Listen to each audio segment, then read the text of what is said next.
Welcome to another episode of Municipal Focus. My name is Kevin Tocci. I will be your host for the next 29 minutes.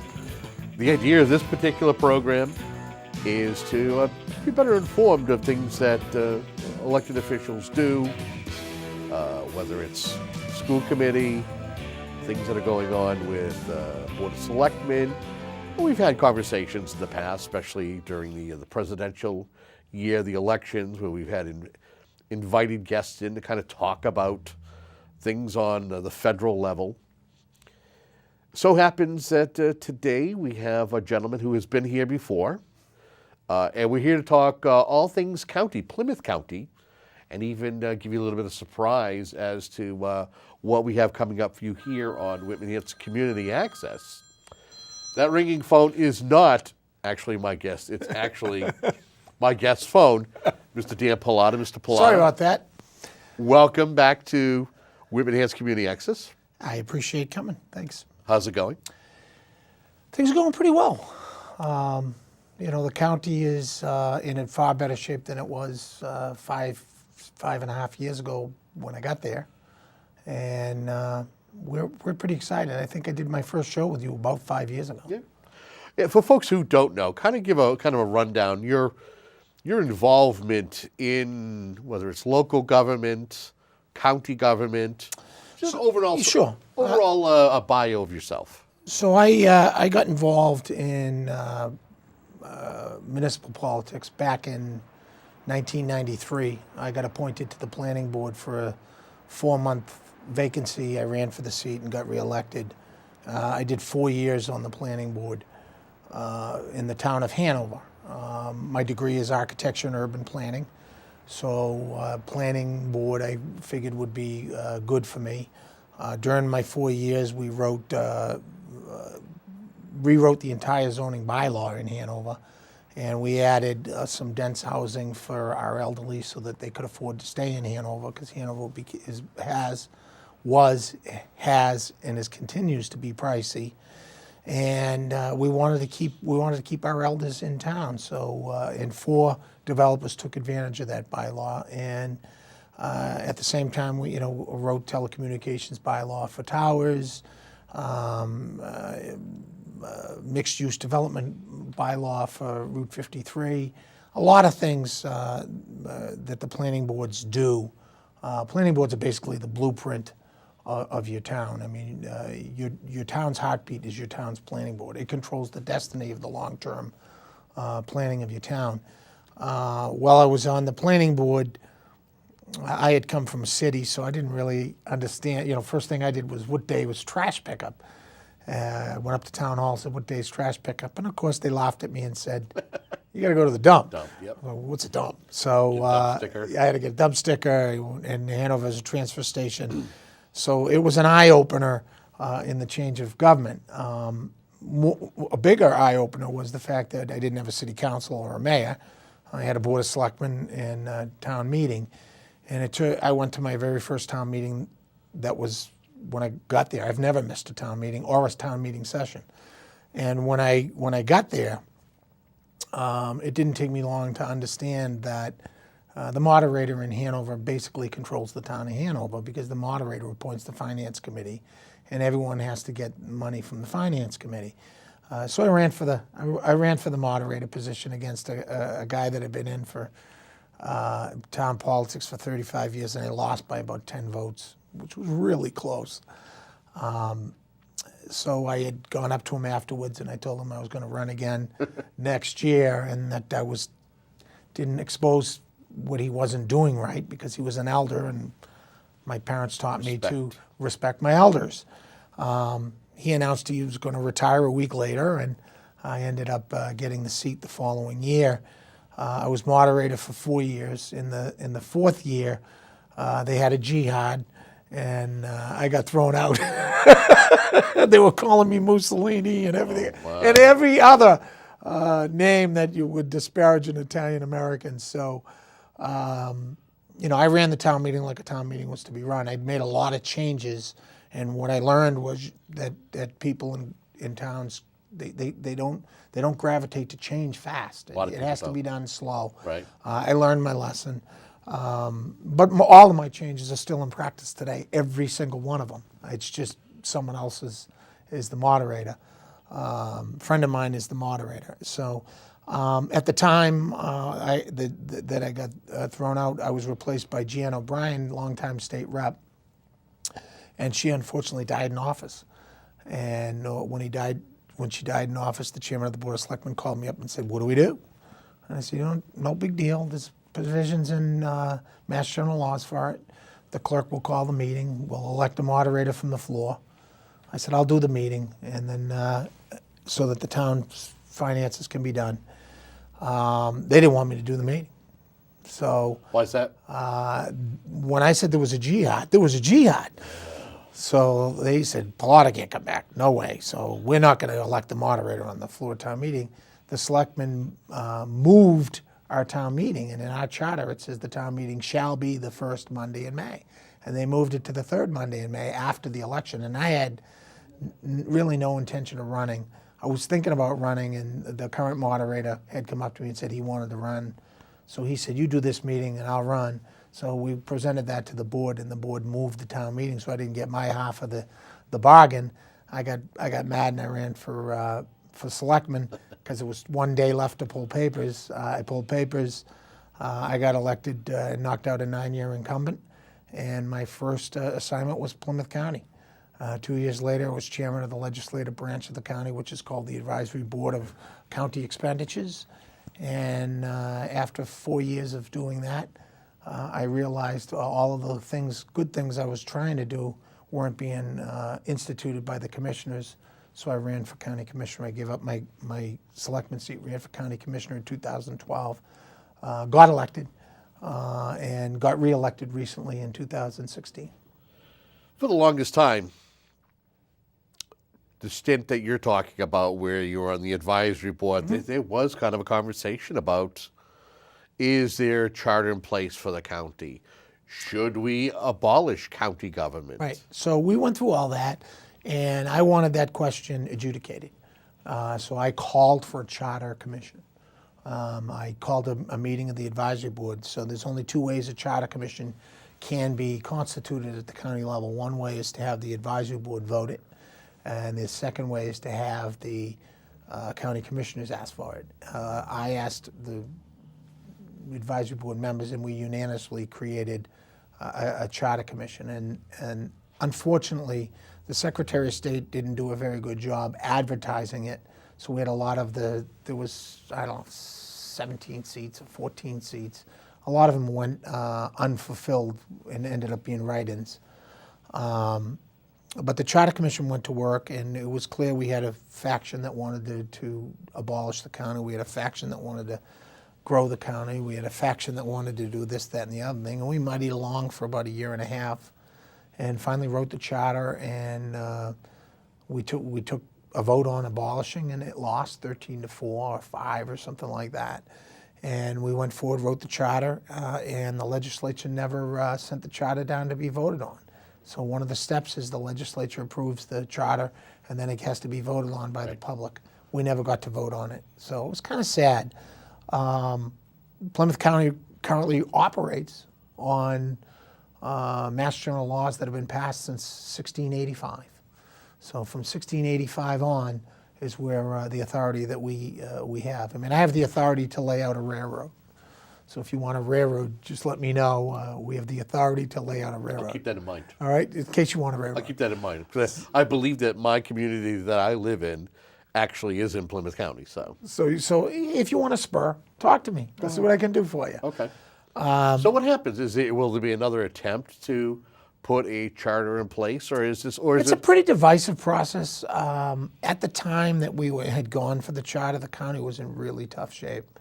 And I was looking to have the charter created to create a similar charter that Barnstable has. Barnstable's the only county with a charter, and Barnstable, in their charter, gets a bigger portion of what are called deed excise taxes.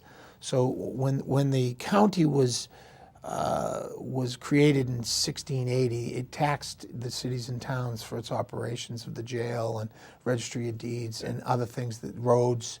hospitals. There was a whole host of coroner. The county did a lot. When the Commonwealth needed money, it started chewing away at the county. Starting in 1978, it took the DA away, and it took away the roads, created MassDOT. So, surveyors today still go and look for the Plymouth County bounds that are in the ground with a little brass medallion that says, laid out by Plymouth County. So the county slowly has been chewed away. 7 counties have been abolished. 1 county is essentially abolished and non-functioning, that being Suffolk, but appears on paper. So there's really 6 counties left: Nantucket, Dukes, Barnstable, Norfolk, Plymouth, and I'm missing one. Barnstable, Norfolk, Plymouth, Nantucket, Dukes. I'm missing one. We'll circle back around. We'll circle back. But there's one other. It'll come to you. It'll come to me eventually. So Plymouth County's funding formula got initially beat up a little bit in 1993 when they took the counties, they changed the funding formulas of the counties. Really started in '86 with Prop 2.5. We're not allowed to do a Prop 2.5. So every city and town I think in Plymouth County has at one time or another either had a 2.5 debt exclusion or a 2.5 override. We don't have that luxury. So we're dependent on the funding formula from '86 and '93. It doesn't work. We have done everything we can to make it work. We have changed here and there to make it work. And you went through some seriously bad years when you had slow housing because a good portion of it. Our finances comes from deeds excise and recording fees. We have a very small amount of money that comes from the cities and towns now, and that's a fixed number that can grow up to 2.5% a year. The funding formula, interestingly, when it was originally envisioned to take deeds excise money, was 50% for the county and 50%, Chapter 64D, 50% for the county and 50% for this Commonwealth of Massachusetts. Right. The recording fees was $10 for the county and nothing for the Commonwealth. Today, we get 10.625% and the Commonwealth gets 89.675, and the recording fees are $77 and we get $10. So they're just using the county as a revenue source at this point, and the taxpayers aren't getting the benefit. And not to mention also, let's talk about the county courthouses. Well, I haven't gotten there yet, but I'll be happy to do that if you want to go there. So, well, again, that's supposed to be another funding source. It's something. It's the courthouses are in the county's ownership, and they're basically leased to the Commonwealth. Last I understood, they're leased to the Commonwealth on a 1978 lease that is unbreakable, and we get about $12 a square foot for the courthouses, which isn't enough to maintain them. Right. No capital has been done in the courthouses except for the last 3 years that the current Board of Commissioners has begun to do upgrades in the courthouses. One of the things that this Board of Commissioners did that was very forward-thinking was we did a complete study of all 3 courthouses, brought the study up to the state and told the state we want DCAM money for the courthouses. The state rejected us, but what they did do is take all of our data. They did take all of our data to use in their courthouse study. Right. And 3 of Plymouth County's courthouses are in Phase 1A of the County Rehabilitation Act that's coming in this year. And that's the first phase. So we got all 3 of ours in. They're going to rehab 140 courthouses over a long period of time at the cost of $3 billion. Wow. And all 3 courthouses are in the first phase. It's not because our 3 courthouses are the worst, it's because our 3 courthouses have a leg up by having done the homework on the 3 courthouses. Talking about the 1978 lease agreement for the courthouses, there's no language in there to do any amendments at all? No ability to do an amendment. It's a terrible piece of paper. It's something that we deal with on a daily basis. They have the ability to, say we upgrade a courtroom, we have the ability to submit those costs and get paid 80 cents on the dollar about 2 or 3 years later. Okay. Because they don't have to pay us. The county commissioners in the early 90s sued the Commonwealth. And, that was my next question. Could there be litigation in order so to break it went to the Supreme Court. Okay. Of the Supreme Judicial Court, I guess is what we call it. Yes. And we won, subject to the appropriation of the legislature. So they just hang their hat on that all the time. Well, we'd pay you, but we don't have it in our budget. So they know we're here. They know we're a problem. They can't take us over because they've saddled us with so much debt. There's a tremendous amount of debt in all of the counties. From, I'm still paying for a couple of people that were in Pembroke Hospital staff. I'm still paying for people that worked in the DA's office long ago. Right. Sheriff's Department too? Sheriff's Department, interestingly, we paid for them for 4 years, but we got some legislation to say enough's enough. Right. And for folks who don't But we understand. did lose Right. a tremendous amount of revenue from the Sheriff's Department. Right. Sheriff Peter Flynn, who I've never met, was incredibly brilliant when he created the brand new Plymouth County Jail by creating what was called the Plymouth County Corporation. And it was a board to control the construction and operation of the jail from a facility standpoint. The sheriff has sole custody of the operation of the jail, but the facility was governed by the sheriff, the treasurer of the county, and the chairman of the board of commissioners. So we would get a tremendous amount of money in federal dollars to run that jail. I mean, the jail was not a drag on Plymouth County. The jails were drags on a lot of the other counties, but not Plymouth County. Plymouth County, it was not a drag. So when the sheriff pushed to take the jail to the Commonwealth, he took a revenue source away from the county. He also took an asset that was worth $147 million and handed it to the legislature. Took that. We got no payment back, and we had already paid down the bonds for building it, about $48 million. So we got nothing. So we went through a pretty dark period between 2010 and 2015. When I got elected in 2012, I scratched my head saying, why am I here? What am I doing? This is tough. It was a fire drill until 2015, 16. And, last year we had a $1.2 million in surplus on a $10 million budget. And we started paying down our retirement liability early, and we started paying down our OPEB liability. So we've gone from being the bastard child that everyone laughed at to a model that the towns can look up to. Well, you've segued into the fun part of our discussion, and that is the budget process. You're coming into that time of year where you sit down and there's a process that you look over to see, how you're able to maintain the folks that you have working for you and that you oversee. We have 3 main departments, 4 main departments. We have the maintenance department, which takes care of our buildings. We have what's called the Plymouth County Cooperative Extension, which does 4-H for a tremendous amount of children in the county. I think it's somewhere between 600 and 800 kids.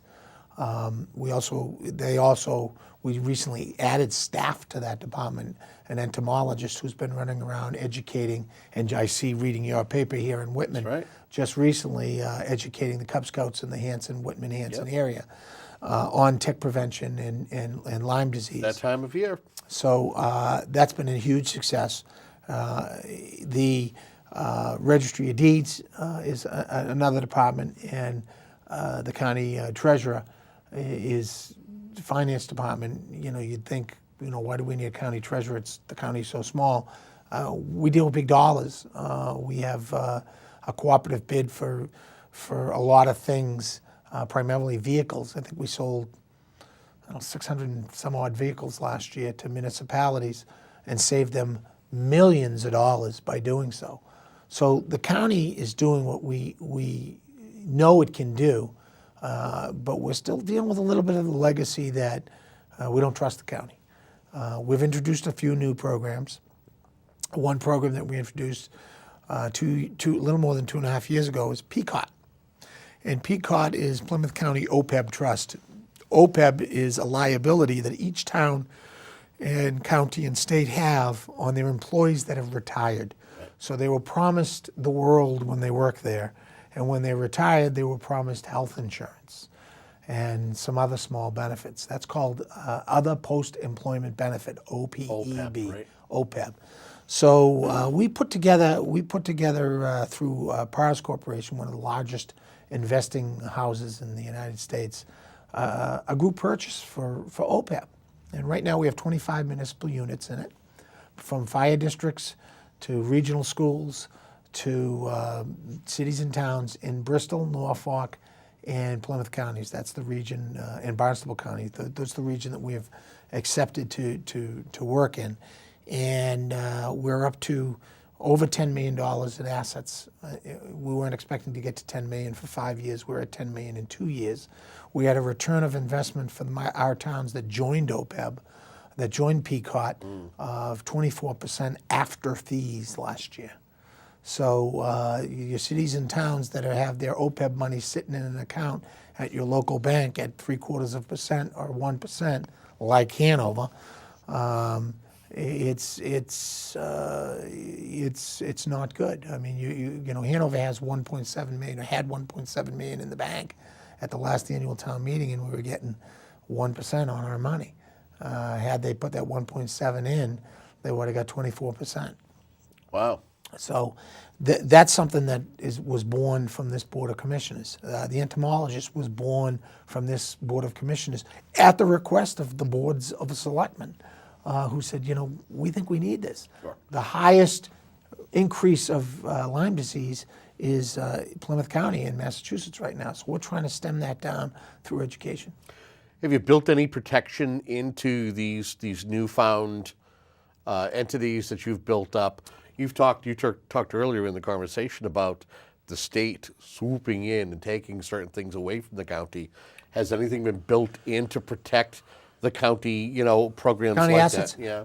The state can't take us without legislative action. And but I mean those programs that you just mentioned. I know if the state was going to take the county, it would be a big bill, because there would be a lot of things that needed to be done. It's not something that's going to be done in the middle of the night like you hear about. I don't see that coming, because the state can't afford the OPEB liability and the retirement liability of Norfolk, Bristol, Barnstable, and Plymouth. We're here to pay that down. Our retirement debt in Plymouth County is going to be paid off in 2028, I think. Somewhere around there. It might be 2027. We're in great shape on retirement. Those that are in Plymouth County retirement, that fund has $1 billion in it. How is it performing compared to the state? The state and how they invest? We beat the state 5 of the last 7 years on their return. So, I mean, there's a lot of good things. It's just not sexy. Well, you know, you can't. Who's going to go to Dunkin' Donuts and go, hey, Dan, how's OPEB liability going? It's not happening, you know? Well, my question to you is, I'm surprised you haven't had a call from the state treasurer's office and saying, hey, what can you give us for tips to help our OPEB and our liabilities perform better?